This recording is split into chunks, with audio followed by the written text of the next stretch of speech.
川普到北京会是非常历史重量级的会面，这也会验证了美国灾难式的在伊朗的独度。美伊的这场战争对于美国手里的筹码，包括这个世界战略的这个格局的改变非常之大，而且是不可逆的。原本的秩序仰赖于美国或者是苏联，但现在这两个一个削弱了很多，一个已经消失了，所以整个欧盟在整合的时候就出现了很大的 bug。 Ladies and gentlemen, welcome the host. 美国和伊朗的这场战争对于国际战略格局的这个改变是不可逆的。一个是首先我们看到有几个阿拉伯国家的选择，一个是现在沙特在获得安全保障这件事情上，在一开始认为美军的军事基地也好，美国的这个和他的这个盟友关系也好，能够保障，结果发现保障不了。伊朗对他的这个打击，在他境内的无论是美军或是美国相关的设施的打击，也是会客观上影响到沙特本身的，无论是这个经济利益也好，还是这个国家的发展利益也好，是会影响到的。然后美国的盟友关系保护不了，于是这一回发挥作用的就是这个巴基斯坦这一支很特殊的力量。然后同时除了沙特以外，还有就是阿联酋的这回这个退出 OPEC 的这个举动，也说明这些石油国家这些中东的，而且阿联酋在做这个决策之前，大家也要看了他去了哪儿，是吧？他获得了哪些支持，然后他是什么样的一种原因导致他在这个协调这个石油的产量各方面的，根据他自己的需要，以及用什么样的货币来进行相关的结算等等，他们是有越来越多的自主性的这个安排，觉得原有的这个体系已经没有办法再保障他们的权益了。这是阿拉伯国家的现象。还有就是这个美国和自己盟友的关系也开始出现了不可逆的变化。现在我们看到他在霍尔木兹海峡当时求援，或者说希望盟友提供帮助的时候，整个欧洲都无动于衷。于是这回最近他不是这个有实际的一个举动，就是从德国撤军超过5000多人。这个做法呢，其实在我看来呢，也说让德国很头疼吗？或者说让北约很害怕吗？我觉得倒不一定，因为这些美军在德国的境内他扮演的角色也好，各方面也好，他往往他是一个监国的角色那么你说是谁会打到德国境内让美军出战吗？还是说美军利用这块土地来衔接他欧洲和中东的这个军事部署的这个需要，包括指挥体系，这对美国自己的价值更大，对吧？你撤出了以后，我觉得反而是给这些欧洲国家进一步的探索防务自主的一个机会。你短期来看，可能说有些欧洲国家觉得这个美国不管我了这个反正我没有感受到这个德国人或者说包括法国人等等这些欧洲国家觉得美国这么做他们很害怕很惋惜或者说这个舍不得美国走，我没有感觉到这一点因为欧洲人已经，尤其马克龙这一派，包括现在这个德国默茨这些人，已经开始觉得他们要靠自己了他们不想放弃自己成为一极的这个权利。那么如果跨大西洋关系出现了这种不可逆的逆转，对于多极化也是有好处的对于美国霸权的这个瓦解也是有好处。所以这两点来看，这是我觉得美国动伊朗导致的两种不可逆的变化然后那么接下来他来我们这边，最终他要达成什么目的呢？是这种只顾眼前利益，只顾及自己中期选举能够有不可摧的那种格局，还是着眼于更长远的安排呢？不管怎么样我觉得这个特朗普今年年初做的这一个决策，我觉得再过50年、100年回过头来看，可能会成为美国霸权瓦解的一个标志性事件。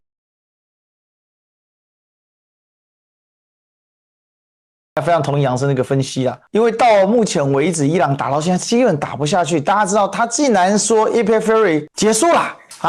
啥？结束了啥？伊朗已经被制裁的够惨了吧？这个有没有这些狂怒有什么差别吗？所以伊朗这件事，其实老实讲，真是太令人意外了。当时美国怎么会觉得这样？但是这就是我们讲历史偶然性的一个特点嘛，就是美国终究要弄伊朗，如果他要形成 G2 的话，那要怎么弄？什么时机弄？什么形式弄？结果我们发现川普用了一个最瞎的一个方式，他以为伊朗是委内瑞拉，可能在地图上看起来大小差不多，其实差蛮多的哈，因为委内瑞拉大概90万平方公里啊，这样164万平方公里啊，不过这个可能纬度不一样哈，再看那个麦卡托投影法，给他感觉很像之类的吧，所以回过头来，这个事情是我们未来啊，如果真的就像刚才杨生说的，你回到历史的那个节点上，你看。伊朗这事情，因为他现在真打不动，福特要回去了，已经放消息了嘛？那你福特之前去克里特岛整备是在整备什么啊？整了老半天回来还是不打，那有意义吗？这不是很好笑吗？这个是一个让人家觉得非常这个搞笑的一个地方，但是它就发生在眼前。所以有时候我常常说啊，世界是个草台班子嘛，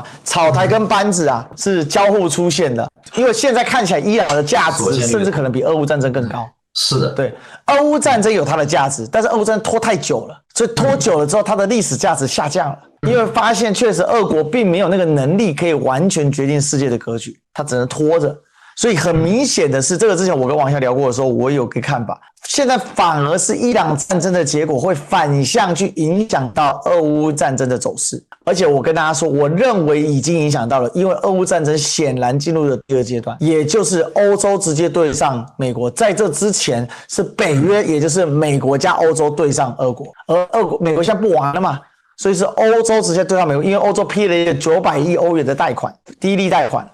简直就送钱啦给乌克兰。所以我们在这个局里面看到，就俄乌战争性质转变，它的转变就回到了欧洲自己的地缘格局去内化，它斗争出一个结果之后，欧洲大陆才会重新再安定下来。因为这个欧洲大陆是一个美国秩序衰退的欧洲大陆，而川普这个人真的很会应验历史。为什么？因为他就在德国把5000人抽走了，相当于美国削弱了自己对于整个欧洲的监控。因为美国监控欧洲的大核心就是德国，米尔皇子、堂而皇之的直接的在这个里面去做出这个应对嘛，因为德国是战败国，它可以做高强度的操作。这是我们在看待这个事情的时候，我觉得这个是个脉络，而这个脉络其实很大程度又反哺到今天的这个世界秩序重构。我现在慢慢理解为什么北京不着急了，因为强行介入世界秩序的重构，相当于是你就算不称霸，事实上你还是一个新的霸权，而且你会让各国觉得你就是来接盘霸权。可是当我巫妖王出缺了，我就偏不当巫妖王，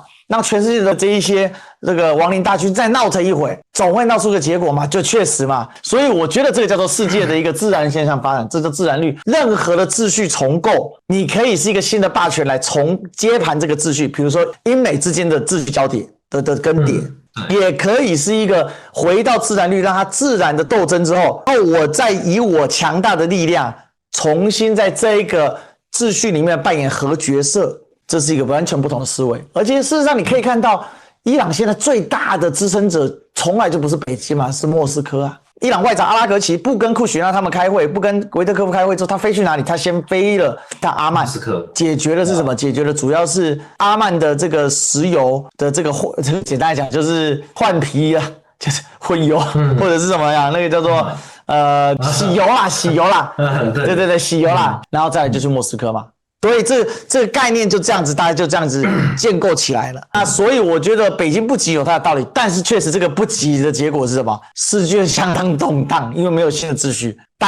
而且这样也有个好处，大家期待你进场嘛。而我觉得北京不急还有一个点，对北京来讲，它依然没有做全球霸权的布局，全球军事的布局，它所谓的布局都是以着自己的需求去布局。比如说一带一路的海上丝路，我需要有海上丝路，所以我去建构好。比如说我去做汉班托塔港，我去做这个中巴走廊啊，我去做吉布地保障基地，我去跟这个马尔地夫有一个更好的关系等等的，跟卡拉加斯加等等，这个是基于我自身需求需要的。但是因为很香嘛，而且看起来在现场美国秩序不见了，美国自己摧毁自己秩序了，谁来填？看起来中国是要来填，但中国又不来填，那怎么办呢？那透过多边合作的形式，那这就符合中国重构这个秩序当中，他不想花真正的力气在上面，而是希望透过既有的基础去添加一点，但没有问题。但是过度扩张延伸不是中国做事情的方法。我想这个地方，这个就是所以为什么让晚进场？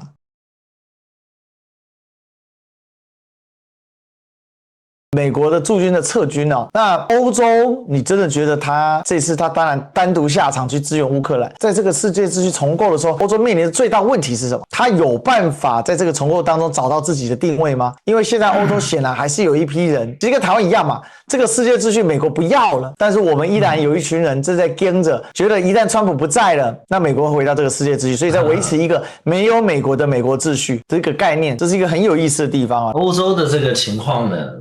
我觉得一休讲得很对啊，就是欧洲它其实我觉得大概有这么3种思维也好，思潮也好的人哈。一种是你讲到的，现在仍然在掌权的这帮亲建制派，或者说就是对美国仍然抱有幻想，对新自由主义主导的世界体系有一种思维惯性的这股力量啊，以冯德莱恩这些人为主，他们是寄希望于一个和欧洲一条心的这个美国归来的，而且他们觉得特朗普现象是一种暂时的现象啊，然后美国的建制派积蓄能量之后迟早也会回归的，所以呢他们要有责任啊，有义务去坚守，这是一种。然后还有一种呢是跟他们相反的，就觉得欧盟就是个祸，这是对于大家来讲就是一个约束啊，我们就应该回归到这个现实主义外交。因为欧盟这个集体呢，它有一个很现实的 bug， 就是它需要用价值观外交来维持内部的团结，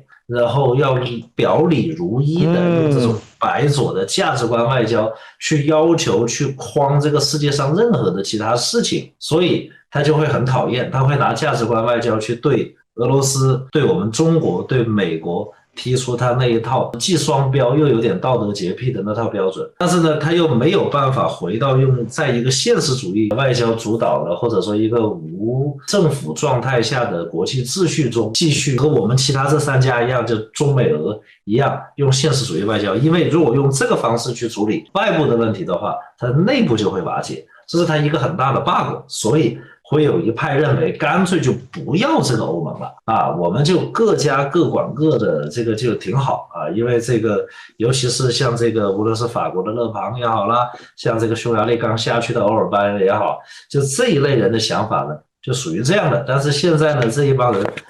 很难这个怎么说呢，随着欧尔班的下台，你能感觉到就是你很难既要欧盟的好处又不要欧盟的约束，这一点在匈牙利的这次选举中能够体现出来。很多右派的力量或者保守势力过分的强调欧盟对他们的约束和掣肘，但是在这个欧洲整体进入危机的时候，他们也并不能通过对抗欧盟来换取更多的好处，所以讲呢，这一派也在经受检验。那么这就体现出第3派的这个路径了，就是马克龙这一派马克龙来我们这边笑嘻嘻的跑到成都去见大学生这个大家给了他很多的善意，但是回去了以后呢，他很多表态都还是说你中国们欧盟这个要不能在这个中美的博弈中这个什么迷失，类似这样的话吧。就是你不要指望他这一派对我们呢说特别友好的话，他其实是把自己摆在了一个和我们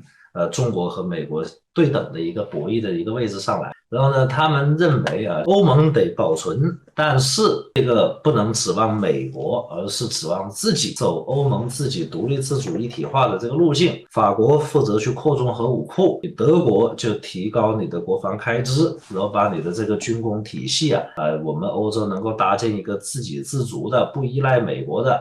不要一到北约说这个要提升国防开支，我们通通就把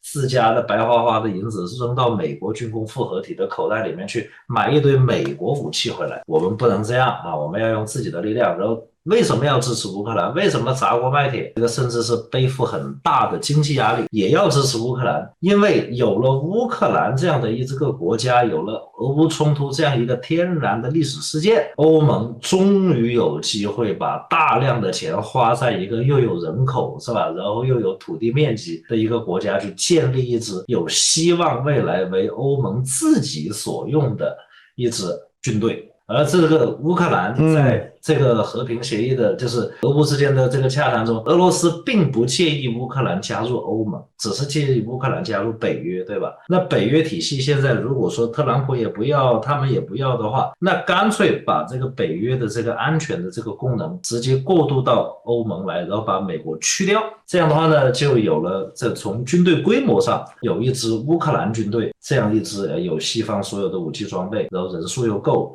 的这样战斗经验又丰富，能够有效的至少防御俄罗斯的这样的一支军队顶在最前面，然后法国去扩充核武库，德国扩充自己的军工体系，那这样欧盟是有希望变成一级的如果这一派力量在未来他们执政的过程中把这几步做完，欧盟是有希望成为一级的。但是到底能不能成我觉得是个问号，还不好在现在做一个判断，因为它也是取决于这个西方的民主政体这个西式民主政体它会随着一次又一次选举的变化而变动，所以说我们还要保持观察。对于欧洲现在最大问题就是刚才杨生所说的，它是矛盾体欧盟的建立是得益于一个共同价值观的建立，而这个共同价值观它必须是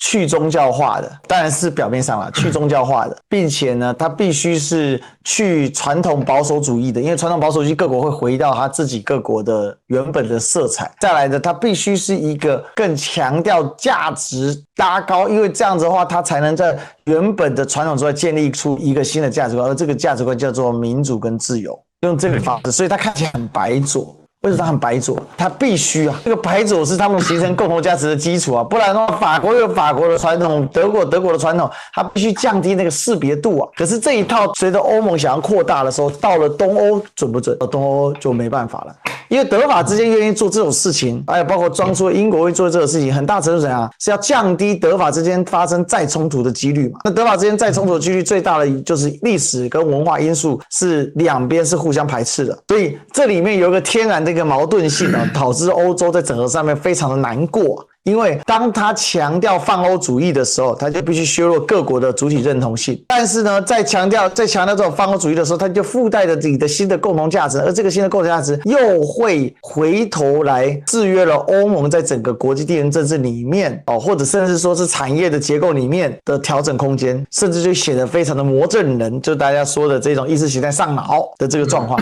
这是欧洲非常非常矛盾的一个问题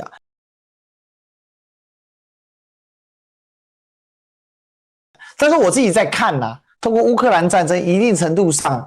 还是讲白了，利用对俄国的恐惧跟防备来重新塑造自己，这个是欧盟现在我觉得他们的政治精英里面去想出的一个替代方案因为过分的强调进步主义确实已经撕裂了欧盟嘛，确实也让欧盟走到一个瓶颈，而且它的政策无法调整嘛。那如果反过头来，我用欧洲对抗俄国的叙事，但是 without Americans， 就是在没有美国人的情况之下，那力量是不是相对比较平衡对等那这样的话，也许是个机会。所以这就导致了这整场战争的性质的转变嘛。前面4年打的是美国人为主的支持，后面接下来这个第4年之后这一段打的其实是欧洲人为主的后面的支持，它是很不一样的。所以我觉得这是很有意思的，这也代表了什么？在美国秩序退行的情况之下，全球秩序重整的情况之下，世界只会更加的不太平，更加的混沌，而且你会看到很多很神奇的事情。你可以看到整个世界秩序的重构里面太有意思了，尤其在两岸的一些发展里面也非常具有一些影响力。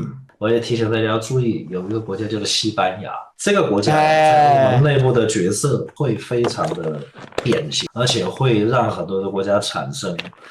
启发，就是他为什么能够在这一波事情里面刚美国，而又不受到美国的反制，它是非常的巧妙的利用了，如果美国针对西班牙一家进行贸易上的反制的话，它必须要打包搞整个欧元区，搞整个欧盟，它是在笼罩在欧盟的保护体系之下，但是呢，它又能够独立的执行和国防和经济等相关和外交相关的一些政策的。然后呢，你美国要是反击，你要是用贸易牌的话，你必须打包动整个欧盟。然后他自己在能源上又积极的发展这一个，无论是清洁能源还是我和我们中国合作这个进行一些新能源的一些探索和这个已有的一些项目，包括它独特的地理位置，是吧？直布罗陀海峡从北非获得充足的油气，不依赖这个霍尔木兹海峡，这一点在能源上有底气啊，在经济上、在技术上也有底气。还有就是它在拉美啊，是一个它的这个历史影响力是无法替代的啊，它在拉美有大量的这个存在，所以这个国家会很典型啊，大家可以注意这个国家未来的一些行为方式。今年他们来访华也很多，然后呢，这个我回到总结啊，就是说这个历史的演变到了这一步我觉得。这个如果还有人怀疑东升西降和这个多极化的趋势的话，我觉得这个应该